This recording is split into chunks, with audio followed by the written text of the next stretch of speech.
Hi friends, welcome back to PF information Telugu. ఈ వీడియోలో ఒక ఈపీఎఫ్ మెంబరు తమ యొక్క ఆధార్ డీటెయిల్స్ మరియు పిఎఫ్ డీటెయిల్స్ వేరుగా ఉన్నాయి, అలానే యూఏఎన్ నెంబర్ కూడా తెలియదు. ఏ విధంగా నేను పిఎఫ్ విత్డ్రా చేసుకోవాలని అడుగుతున్నారు. వీడియోకి లైక్ చేయండి, కొత్తగా చూసేవారు సబ్స్క్రైబ్ చేయండి. నేను గతంలోనే ఆల్రెడీ ఎక్స్ప్లెయిన్ చేస్తున్నాను. మీ యొక్క డీటెయిల్స్ మిస్ మ్యాచ్ ఉంటే ఏ విధంగా మనం కరెక్షన్ చేసుకోవాలి. ప్రాసెస్ అయితే అదే, ఇంకా వేరే కొత్త ప్రాసెస్ అనేది ఏమీ లేదు. సో ఇక్కడ ఈపీఎఫ్ మెంబరు ఏం కామెంట్ చేశారనేది ఒకసారి చదివి మీకు వినిపిస్తాను. చాలామంది కూడా ఇదే విధంగా సమస్యలు అయితే ఉన్నాయి. ఎవరైతే 2017 బిఫోరు జాబు వదిలేసి ఉన్న వాళ్ళకు, ఎందుకంటే అప్పుడు కొందరికి యూఏఎన్ నెంబర్ జనరేట్ అయి ఉంది, కొందరికి యూఏఎన్ నెంబర్ లేకుండా ఓన్లీ పిఎఫ్ నెంబర్ మాత్రమే ఉంటుందన్నమాట. సో వీళ్ళకైతే తప్పకుండా ప్రాబ్లమ్స్ అయితే ఉన్నాయి, ఇంకా ఉంటాయి భవిష్యత్తులో కూడా. ఒకసారి కామెంట్ మీకు చూపిస్తాను. ఓకే ఫ్రెండ్స్, ఇక్కడ మనము పిఎఫ్ మెంబరు కామెంట్ చేసినటువంటిది చూపిస్తున్నాను. సో హలో సార్, నాకు పిఎఫ్ ఐడి మాత్రమే ఉంది, యూఏఎన్ నంబర్ తెలీదు, అండ్ నా దగ్గర పిఎఫ్లో ఇచ్చిన నంబరు కూడా లేదు, అండ్ పిఎఫ్లో నేము మరియు ఆధార్లో నేమ్ డిఫరెంట్గా ఉంది. నేను వర్క్ చేసింది తమిళనాడు పిఎఫ్ ఆఫీసు.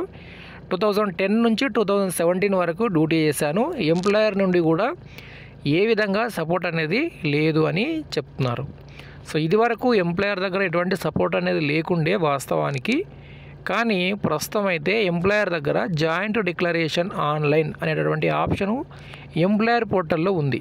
సో దాని ద్వారా ఈజీగానే కరెక్షన్స్ అనేవి చేయొచ్చు. మీరు ఎంప్లాయర్కి ఇన్ఫామ్ చేశాము, అయినా కూడా మీకు అక్కడ నుంచి ఎటువంటి రెస్పాన్స్ రాలేదు అంటే వెయిట్ చేసి మళ్ళీ ఇన్ఫామ్ చేయండి, ఒక 5 to 10 టైమ్స్.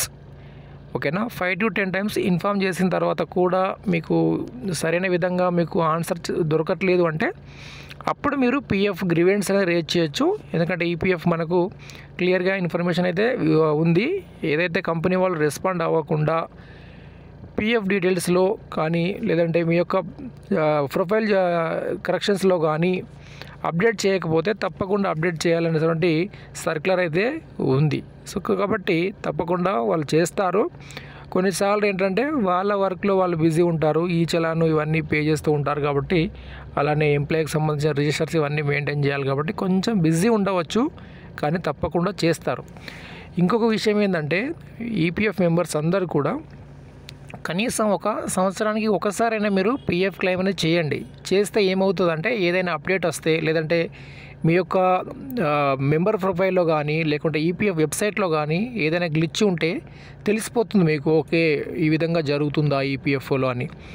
చాలామంది ఏం చేస్తుంటారు, 10 years 15 years డ్యూటీ చేస్తూ ఉంటారు, ఎప్పుడు కూడా పిఎఫ్ అడ్వాన్స్ అనేది తీసుకోరు. ఎప్పుడైతే కంపెనీ ఎగ్జిట్ అయిన తర్వాత పిఎఫ్ అప్లై చేస్తారో అప్పుడు తెలుస్తుంది ఏంటంటే నేమ్లో మిస్ మ్యాచ్ ఉంది, డేట్ ఆఫ్ బర్త్లో మిస్ మ్యాచ్ ఉంది, మొబైల్ నెంబర్ లింక్ లేదు అని యూఏఎన్ నెంబర్ అనేది ఓపెనే కాదు. సో అందుకోసం తప్పనిసరిగా ఒక 1 yearకి ఒకసారైనా మీరు పిఎఫ్ అడ్వాన్స్ అప్లై చేయండి. మీకు అవసరం ఉన్నా అవసరం లేకున్నా ఒక 5,000 10,000 అప్లై చేయండి. అప్లై చేస్తే మీ యూఏఎన్ నెంబర్ కూడా యాక్టివ్ స్టేటస్లో ఉంటుంది, ట్రాన్సాక్షన్స్ అన్నీ కూడా క్లియర్గా ఉంటాయి కాబట్టి మీ యొక్క పిఎఫ్ అమౌంట్ అనేది సెటిల్ అవ్వడానికి అవకాశం అయితే ఉంటుంది. ఓకే, వీడియోకి లైక్ చేయండి, సబ్స్క్రైబ్ చేయండి. Thank you.